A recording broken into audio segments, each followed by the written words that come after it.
Hi guys, welcome to this episode of the Happy Knitting Podcast. My name is Julia and I'm coming to you from Germany. Today is Saturday the 11th of August 2018 and I am so glad that you're joining me today to talk about some knitting. So if you're here for the first time, welcome to this podcast. I really hope that you'll enjoy it. And if you're coming back, thank you ever so much for being a regular viewer or subscriber. I really appreciate that as well. I just started recording and my voice is going all croaky, which is thanks to hay fever once again. So I'm very sorry about that. I hope that you can still hear me okay and maybe it'll get better once we get through this episode. So it's a Saturday morning. I just had breakfast with Kai, who has now gone for a run. So I thought I would take the opportunity and record a podcast because I have so much knitting to show you guys. It's been a very productive knitting week, partly because I was under the weather for 1.5 days, which meant I did a lot of sleeping, but apparently I did more knitting than I usually do. So yeah, we'll start with some admin stuff, knit-alongs, followed by finished objects, works in progress, acquisitions, and then life in general, which is where I'll talk about just what I've been up to, what's been happening, and so on. So in terms of admin, places where you can find me on Instagram as the Happy Knitting Podcast, which is where I'm the most active. Even though active, well, sometimes I'm active, sometimes I am not. Anyways, I also have a group on Ravelry called the Happy Knitting Podcast group, so please feel free to join over there. I must say I've kind of lost track because you guys have been so active in the knit-along threads and I'm just not keeping up anymore, but I will try to get back on that because it's a really fun place to be, so please feel free to join in. My personal Ravelry account is Wipfi, which is WUEPFI, and if you want to reach me, it is mostly the best way to get in touch through Ravelry because that is just the most organized way, whereas Instagram messages can sometimes just get lost. So that is it. We currently have a big knit-along running, which is the Summer Stash Down 2018. And that is a knit-along to knit from your stash, use up some of your old yarn or fancy yarn, just the yarn that's been sitting around and you've been collecting it rather than using it. So I'm so overwhelmed, and I say this every week, by the amount of participation in this cow.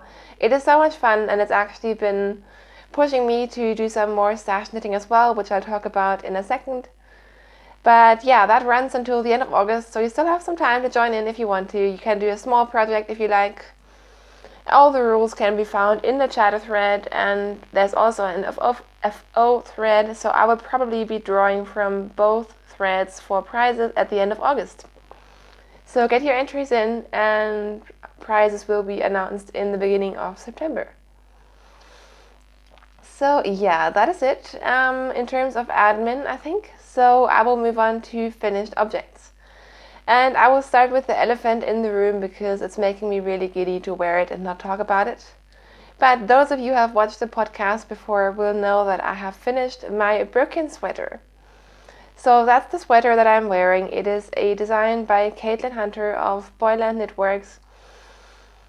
I've talked about this design a lot in the last couple of podcast episodes, so I'll try to keep it quick. I was really worried about the fit because there are no increases throughout the big colorwork section at the top. And I modified a lot in order to make the sleeves and body fit because that just was all off for me as well. But I have finished it. The yarn that I've used for this sweater is Holst Super Soft, which is the Danish Holst yarn that lots of people are interested in them at the moment. It's a really affordable yarn. I used almond for the main color. I used purple haze, which is this very dark blue purple. It's more on the blue side, I think. And I don't know what this purple is, to be honest. I lost the tag, but there are a lot of purples in the range, and yeah, you will find one if you like it. So this is the sweater. I will try to carefully stand up. It does kind of fit. You can see I modified the body. I did some decreases along here, and this is really unflattering. I did sort of like 3/4 length sleeves, and it is a really nice and light sweater just because of the nature of the yarn. In terms of fit, can you see what's happening here? I am constantly pulling down the sweater because as soon as I move, this happens. So I feel like as long as I don't move, this is a really, really beautiful garment. I really like the look of it. But you can see here the color work on the shoulders, it all is too tight. Because if I were to take this sweater off, which I'm not right now, usually a sweater will, from like the top, it will go like this. Whereas this sweater kind of goes like this. And of course, so when you move, it all just moves up and I get this weird welt up here. So that is not great. I am happy to have it done, and I hope that maybe I can reblock it and make it work a little bit better, even though I did already block this quite aggressively. So, well, I don't know if I can fix this. The other thing I'm thinking is I might give this to one of my sisters who has way smaller shoulders than I do. So maybe that'll be a solution, but I think generally just the shape of it isn't really great, to be honest. So yeah, I have mixed feelings about this. I do think it is a beautiful sweater. I'm happy I finished it.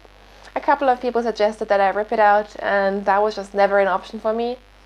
Partly also because the yarn isn't like super special. If I had knitted out of a cashmere MCN yarn or something that was really expensive, I might have felt differently, but this Halls yarn, it's just a really good workhorse yarn, so I decided to finish it.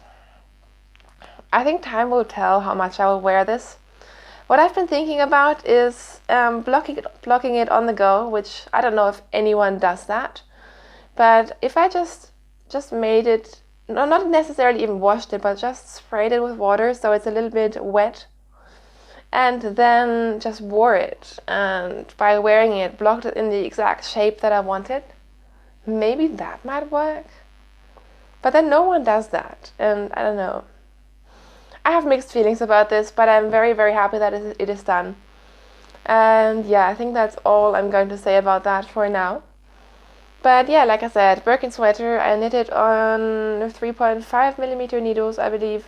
Yes, I did. And I think that is pretty much it. So this is done, very excited to have it done.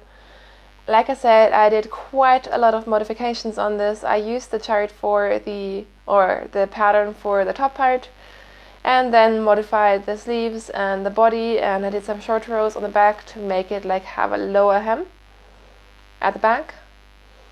So yeah, that is that. And let's move on to some other finished objects, because I have a couple more. So very, very, very excitingly, I have finally finished these socks. These took me forever, or at least it feels like it. And can you see how they pull completely differently? I think that is just so fun. And that is most likely not the fault of the yarn, but rather that my tension just changed over time. But these socks are done. These are knit out of Scuderia yarns in her merino socks base, so it's a merino nylon in one of her chaos colorways, which means that it is a one of a kind. And I was just testing out this yarn, and I must say I really like the base. I really like the colors. I like that it is colorful without being super bright. Like, these are almost sort of autumnal. And the base is a, in my opinion, rather fine fingering weight yarn. It's very light and it creates a really nice fabric, which I like. So I think this would also be nice for maybe even a shawl, because it's just a little bit more drapey than some of the other merino sock yarns that I've tried. And yeah, I quite like it. So I'm happy to have these done. As usual with my socks, I knit these on 2.25mm US size 1 needles, 64 stitches, and a fish lips kiss heel. So they are done. And then, excitingly, I have another FO, which you haven't ever even seen as a whip. And that is a pair of saddle mittens. So yes, I'm sure you've heard of it.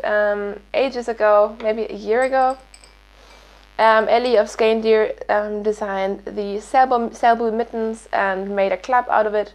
And it has become a really popular pattern. So I decided to do some stash knitting for the summer stash down. And the yarn that I dug out of stash is this yarn. Oh, these are my leftovers. This is yarn that I picked up in France last year. And it is actually yarn from Italy. It's a DK weight merino superwash yarn. I just picked up a couple of colors when I was there last year. So it's been in my stash for a year. These are 50-gram balls of DK weight yarn.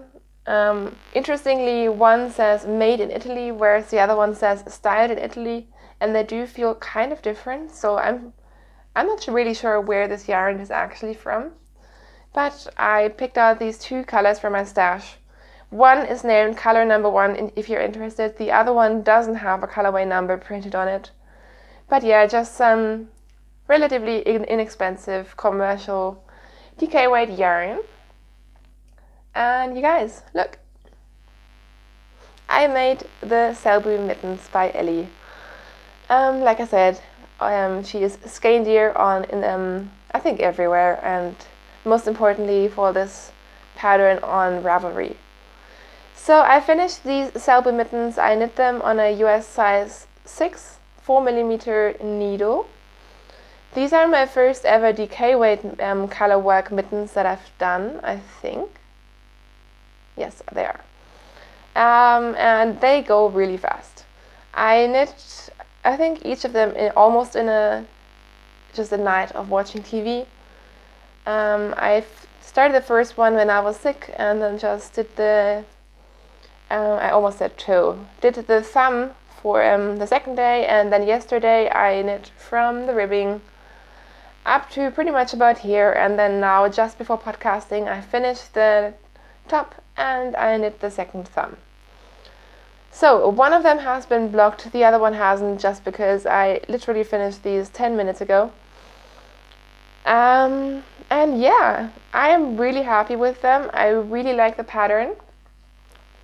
To be honest, in terms of color work knitting, you know how much I love color work, as you can see with all of my projects. I don't necessarily love color work mittens. I think I generally like knitting color work more on a bigger circumference, so this always seems a little bit too fidgety for me. Or maybe that's not the right word. It just, I don't know.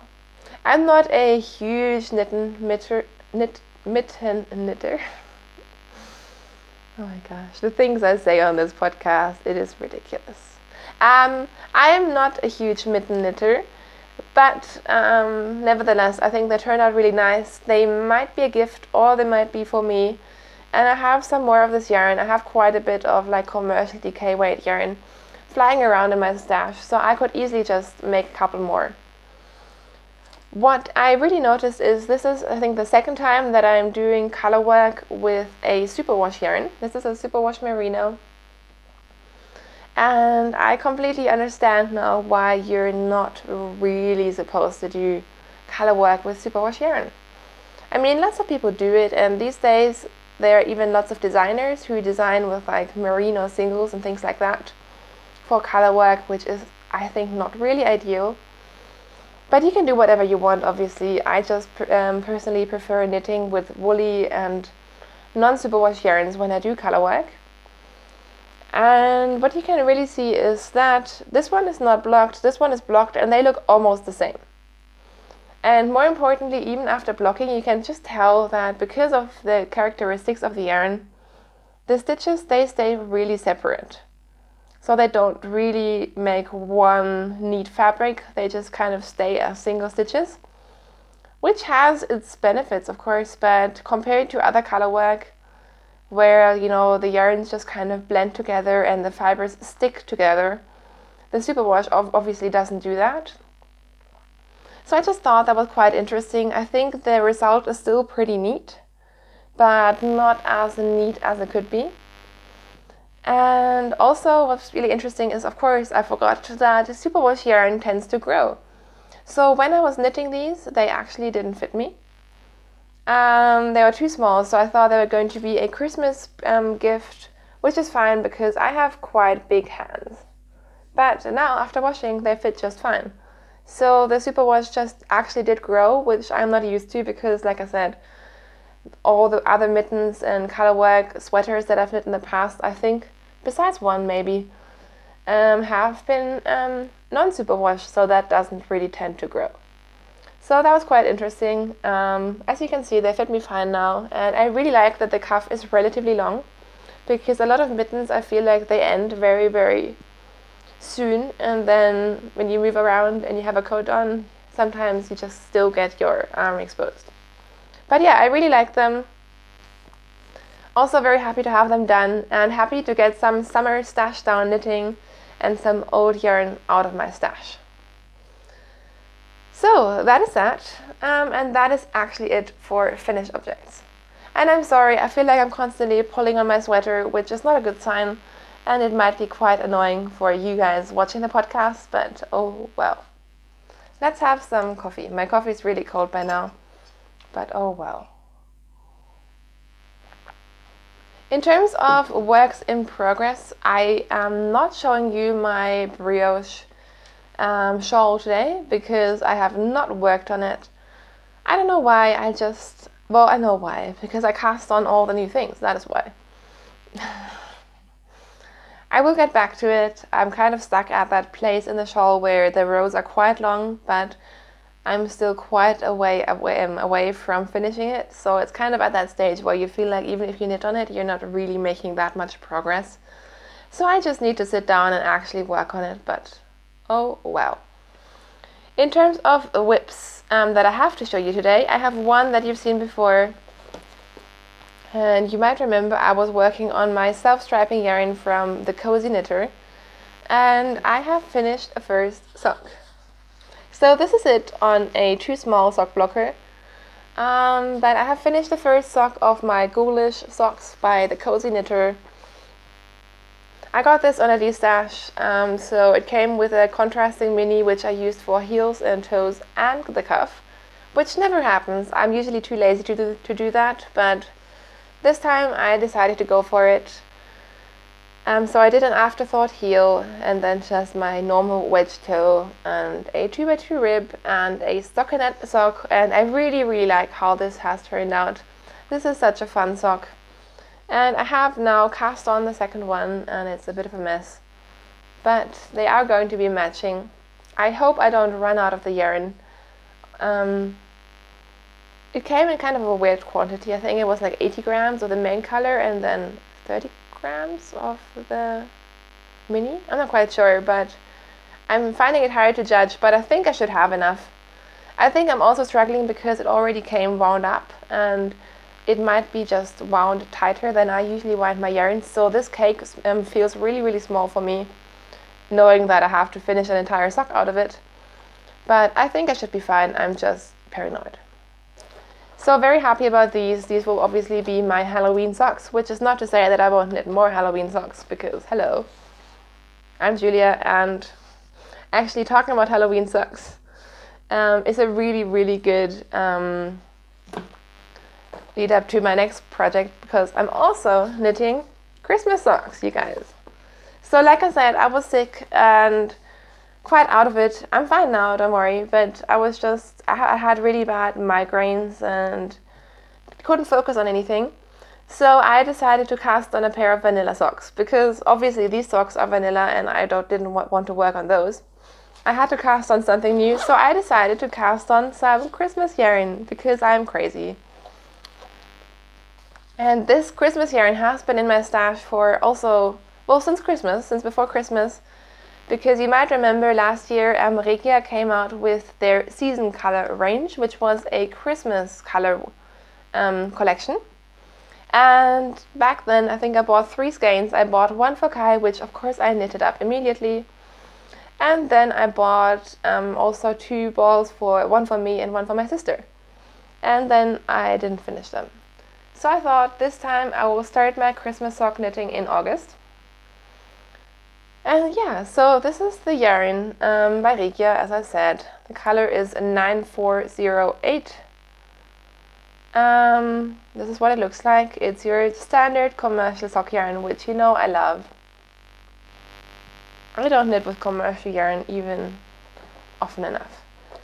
And I just cast on, and this is all done in like an afternoon. But I was out of it, and I just was lying in bed and knitting, which I don't usually knit in bed, but I did feel like it. And isn't this so much fun? I just love this sock. So these are going to be my Christmas socks, I think. They would be really good Christmas socks for my father-in-law though, and they would probably fit him. But I'm not sure if he wants Christmas socks. Maybe I'm going crazy. Anyways, this is how they're knitting up, and as you can see, I'm just doing, once again, a stockinette sock, and they're kind of crinkly because I've stuffed them in a project bag. I did 20 rows of 2x2 rib, and I'm not sure if I want to start the heel already or if I want to make them really long. I may just knit a little bit further, but I think this colorway is so much fun. I really, really like it. And you know how much I love my Regia yarns. They sometimes can be quite sort of thin, but this one is a really good one. I feel like Regia is... It kind of depends which ball you get. Sometimes it's nicer than other times, but this one is really nice and I'm really enjoying it. So once again, 64 stitches on a 2.25 millimeter or US size 1 needle, and that is that. I tend to never empty my project bags, so then I have like old leftover yarns and sock blanks, and I kid you not, there's like 10 yarn tags in here, and then I wonder why stuff doesn't fit. Oh well, I will deal with this later. I also cast on a new sweater because obviously I finished 2 sweaters in the last 2 weeks. I had to cast on a new sweater. And this is living in my coffee sweater bag, which Ellie made for me. And hello, yes, I am drinking coffee today. I had to laugh so much when last week I wasn't drinking any coffee and someone actually commented on that, and I just thought that was hilarious. So I cast on a new sweater that I've been wanting to cast on for a while. I ordered the yarn specifically for this pattern. And the pattern that I'm talking about is the Threep-Muir sweater, and I have no idea how to pronounce that. I will link it in the show notes. No, I don't have show notes. It will be in my project pages on Ravelry, in case you're interested. But it is a sweater pattern by Isolde Teague, and it's been quite popular, so you may have seen it before. I know Ellie of Skandir knitted, and I do whatever Ellie does because she is so inspiring to me. So a while ago, actually not that long ago, I ordered a sweater's quantity of Jamieson and Smith 2-ply jumper weight. So this, you can't see that. This is what their logo looks like. This is the yarn. It is supposed to be a fingering weight, non-superwash wool from England, and I love it. It's the perfect, this yarn was made for color work. So you can see the difference. Okay, I'm totally going on a tangent here. I'll talk about the project in a second. But this is the color work, and it's not been blocked, obviously. And you can see how it's all blending together into like one fabric. And if you now compare this to this, where the stitches are staying very separate, that is what I was talking about. So back to my original story. I cast on the Threep-Muir sweater by Isolde Teague. If you're interested in what colorways I use, please check my project page. I have written them all out there, but they are all numbers, so I can't possibly remember that. But it is a top-down colorwork sweater, and yes, there are lots of ends because I haven't woven in any of them. And I love this sweater. I have many things to say about these patterns. I have many things to say today anyways. So it is a top-down colorwork sweater, and you know how much I love these. And as you can see, I have finished the colorwork yoke. I have split for the sleeves, which you maybe can tell, maybe you can't. And I am now working on the body. So I just love this project, and this is a really, really awkward way to show it to you. But yes, I'm about maybe 5 centimeters, 2 inches past separating for the sleeves. And this is what it is looking like, and I absolutely love this pattern. This is a sweater that I think I will knit another 10 times because the color work is just so me. It is it's traditional but not super traditional. It's not like old-fashioned, and I love this color work. And there are so many great combinations, color combinations, if you just scroll through the projects of this sweater. I want to knit like 3 more of these. In terms of the pattern, this is my first time knitting with an Isolde Teak pattern, and I love it, and then sometimes I don't. But generally I do really like it because it is such an educational pattern. If you want to knit your first colorwork sweater and you're up for a little bit of a challenge, I would really recommend this one because this one has some really interesting techniques. First of all, it had a new to me short row technique. I don't really know how I feel about it yet, but it was fun to learn a new technique. And then, so you start with a couple of short rows, and like I said, I've never done those kind of short rows before, but it did make sense. And then you have really fun color work, and it doesn't have super long floats. I did catch a couple anyways, but it's okay. And then it has this really interesting technique down here where, this is difficult to show. Down here, where you have really long sort of white floats or white sections between those black crosses. Isolde uses a really interesting and new to me technique to, essentially she creates an extra stitch, which is then hidden behind your fabric. So if you look here, you can see that there's a whole line of stitches on the inside.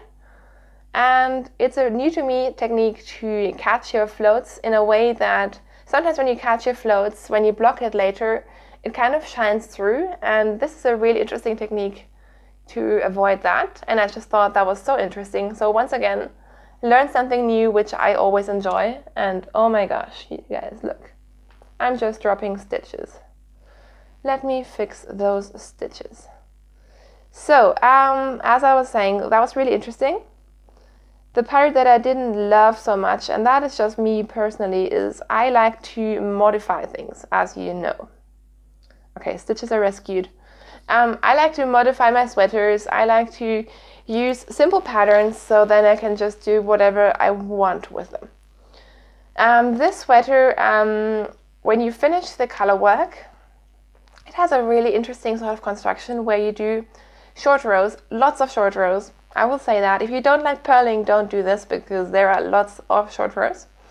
And while you're doing the short rows, you're also doing raglan increases. And I have never done a sweater, a colorwork yoke sweater that also incorporates raglan increases. So I just thought that was really interesting. And I think it does give a really good shaping to the sweater. But it made it really hard for me to modify it. And you know how much I love my modifying. Yeah, I can't really show it to you. But so I had a couple of challenges with that, which is purely my own fault because I did not swatch at all for this. I just decided to cast on and hope for the best. I didn't even cast on my size. I cast on a smaller size because I thought, oh well, my gauge will be looser anyways, because it always is. And you guys don't listen to Julia because what I do is terrible. Gauge is so important. So I just decided to just go for it and it'll be fine. So by the time I reached the end of the yoke and I wanted to modify, I realized that I couldn't really modify it because there are really interesting techniques in it and you can't really modify it when you, or leave out the short rows if you have to do the increases and so on. So it got a little bit more complicated because, yeah, like I said, that is just me. If you knit to gauge and knit it properly, you'll be absolutely fine. Isolde takes you through the pattern really nicely. It is just me who likes to do her own thing. So I did end up kind of modifying it. I think I did 3 sets of short rows instead of 5. which also means I did a couple of less increases, because then it just felt like it was big enough. And then I just decided to split for the sleeves. So this happened, I think, on Thursday night. It wasn't really planned. It kind of felt a bit stressful, because while I was really relaxed about not swatching when I started, by the time I had done all this beautiful color work, I was a little bit more nervous, like, if this now doesn't fit, I will hate myself. But I have split for the sleeves, and what I did is I put in a lifeline. I'm not sure if you can tell, but what I sometimes do when I'm really, really unsure is I will put in a lifeline when splitting for the sleeves. So my sleeves are actually held by the lifeline. So if you don't know what I'm saying, I'm doing a really, really bad job at explaining today. I'm not good with words. What you usually do is you, when you're separating for the sleeves, you either put the sleeve stitches on like a stitch holder or a spare needle or a spare cable, or you can just put them on a thread or a piece of scrap yarn, which is what I usually do, because then you just have the most room to wiggle around and try it on, and you're not really constricted by like a cable or anything. And when you do a lifeline, you just thread a piece of scrap yarn through all of your stitches. So if you want to rip back, you can rip back to this point and have all your stitches ready to go. And I combined these two things. So when it came to splitting for the sleeves, I put my sleeves on a really, really long piece of yarn, then used the same piece of yarn as a lifeline throughout the entire sweater. To the second sleeve, did the same thing. So it's all on one big piece of yarn. And so that made me more confident in splitting and trying it on. So I'm just knitting on the body now and trying it on as I go to see if it works. But I have tried it on yesterday, and it seemed to be going okay. Once again, the yoke is a tiny bit too tight at the top, which is not good. And this time it is entirely my fault. But I think this time it should block out, and the sleeve, and there's a little bit more weight on it. I think this should be fine. So that is my Threadmere sweater. I feel like I talked a lot about this now. I'm not sure how interesting or how structured this was, but anyways, that is to say, I really enjoy the pattern, because it's been a long time since I knit a pattern that was interesting in the way that I learned a couple of techniques. I thought that was really, really fun. I tend to not properly read my patterns, but just kind of try to get the important information, such as the chart, the stitch counts, and so on, and then modify. And this pattern is a little bit difficult for that, because just the way it is structured, there's not a lot of structure in the pattern. It just says do this, do that, do this, and do that. But then if you do follow the pattern, if you just trust the pattern, it all makes sense, and I think it's a really genius construction. So yeah, that is my sweater. I think it's been ages since I talked so much about one thing. Yes, one last thing to mention. The pattern has you pick up for the neckband later. So you knit the entire sweater, then pick up stitches along the top, and then knit a neckband.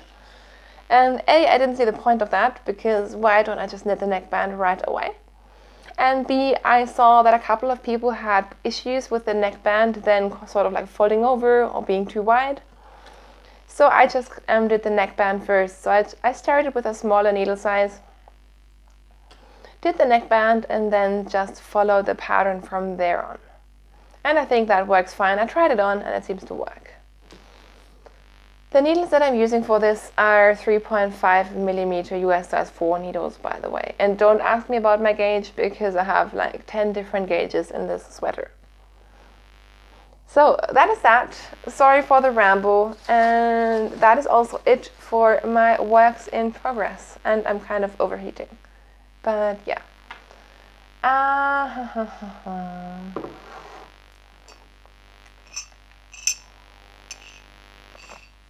So in terms of acquisitions, I have had a couple of things arrive. I'm ordering too much stuff these days, but yeah, I keep on coming up with justifications. So I just leave it to that. First of all, I have ordered a project bag, which is crazy because I never order project bags, right? So I came across this Etsy shop by Jibby Roo Sews, and she's in the UK and she makes a ton of really fun project bags and they're really affordable. To be honest, I think she's charging way too little. So I ordered one just to try it because it looked really fun, and this is it. You guys, isn't this amazing? Yes, it is very, very girly, but I love this project bag. So it has a glitter fabric for the bottom. I'm not sure if you can tell. It has really small sort of like golden flecks. It's hard to tell on camera. There you go. And then this really fun fabric at the top, and it kind of feels, it's not quilted, but it's sort of like padded, so it has a really nice sort of feel to it. Then what I really love is the fact it has a handle, which you can take off if you don't want it. And it has this really fun, this is faux fur, like a tassel on it. I just love these little extras. Or like these, this is just a quality bag. And then it has white lining and the tag, which is Jibby Roo Sews. And you guys, I love this. This is so fun, and this is also a really good size. The only thing that maybe I don't love is the fact that the bottom is not very wide. So it's not a super deep project bag, but still I think it's a really, really good size for like 1 to 2 skein projects. You could probably fit a bigger project in here as well. I'm not sure if you would want to. But I love this so much. I may have gotten this and then ordered 2 more because I just really love these bags. And she also has sock sacks or like drawstring bags for either just normal drawstring bags or 2 at a time sock knitting bags. And I travel a lot, and sometimes I don't have the perfect bag. Like I need the perfect sock bag that I can just throw in with my work things, and yeah, I'm really excited about the ones that I've ordered, and yeah. So I don't know what happened to that. I used to not be a person who buys project bags, also because I'm quite lucky and I have received project bags from viewers and makers in the past. But apparently I have a new obsession, and yes, this is very girly and I love it. So that is that, and with that order I also got some nice tea and a stitch marker. You could just see that. It was just made with love, and I really, really like that. I really like buying from small makers. One other thing that showed up just really quickly, because I mentioned the yarn for my sister's sweaters last week, and I showed it to you, so I'm not going to show that to you again. But I had also ordered a shade card, and interestingly, it arrived after the yarn. But I really like this. So this is the yarn that I talked about.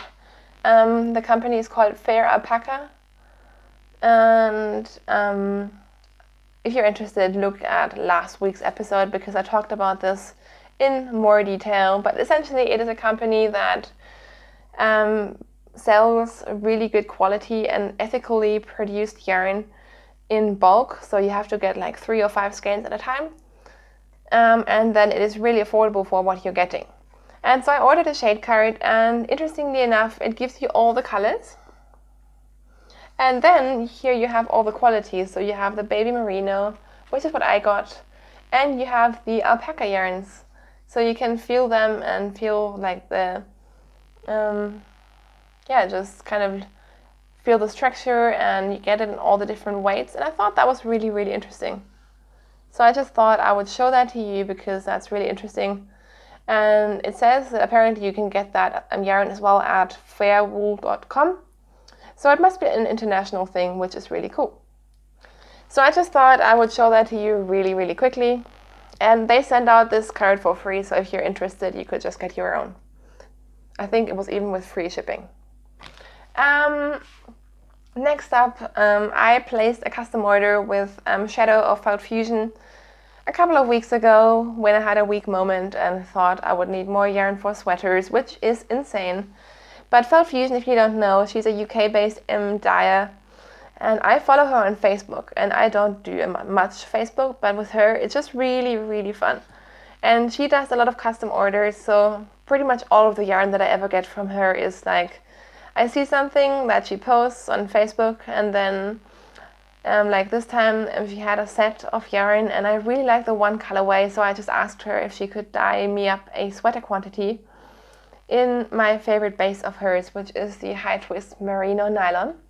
And of course she did, and you guys, look at this. So this is 3 skeins of felt fusion yarn, and I will show you the tag so you have that information if you're interested.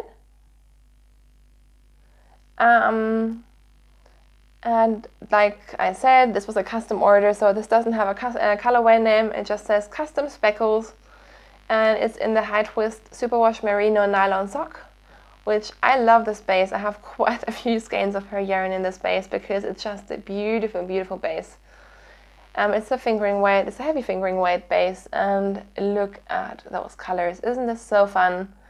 It's got this gray base and then sort of like green and brown and yellow speckles going through it. And it is just so beautiful, and shadow is great to work with.